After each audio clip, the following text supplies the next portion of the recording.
আসসালামু আলাইকুম এভরিওয়ান, কেমন আছেন সবাই? আই হোপ সবাই অনেক ভালো আছেন। আজকের সকালটা একদমই রঙিন সকাল বলতে পারেন।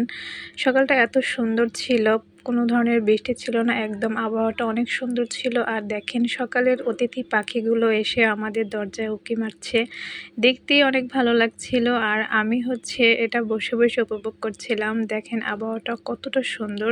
ঢাকা থেকে আসার পর থেকেই দেশে প্রচুর পরিমাণে বৃষ্টি ছিল, একটু আবহাওয়া ভালো ছিল না। আর আজকের সকালটা খুবই ভালো লাগছিল অ্যান্ড ওয়েদারটাও খুবই ভালো ছিল, এই জন্য বসে বসে একটু ভিডিও শ্যুট করে নিচ্ছিলাম। আর বারবার আমি পাখিগুলোরই ভিডিও শ্যুট করছিলাম, পাখিগুলো এত ভালো লাগছিল।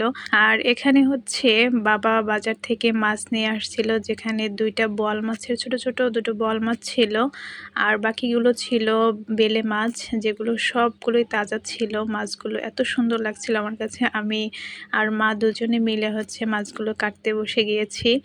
আর বরাবরই আমার কাছে বেলে মাছ খেতে খুবই ভালো লাগে। আর মা মাছগুলো কেটে ধুয়ে পরিষ্কার করে আমার জন্য ভাজি করার জন্য রেডি হয়ে গিয়েছে। এখানে মা আমার জন্য মাছগুলো ভাজি করছিল। আর আমি সব সময় মাছ কড়া ভাজি করে খেতে পছন্দ করি। প্লাস মাছের যে তেলটা থাকে সেটা দিয়ে ভাত খেতে কিন্তু অনেক মজা।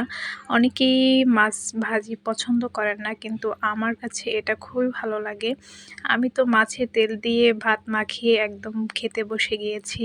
আমার মতো কে কে এভাবে মাছের তেল দিয়ে ভাত খেতে পছন্দ করেন অ্যান্ড কড়া ভাজি করে, সেটা অবশ্যই কমেন্টস করে জানাবেন। আর আমি তো লোভ সামলাতে পারছি না, খেতে বসে পড়েছি। গরম গরম ভাত প্লাস মাছের তেল অ্যান্ড কড়া ভাজি করা মাছ। তো আমার ভিডিওটা কেমন লাগলো অবশ্যই কমেন্টস করে জানাবেন। আল্লাহ হাফেজ।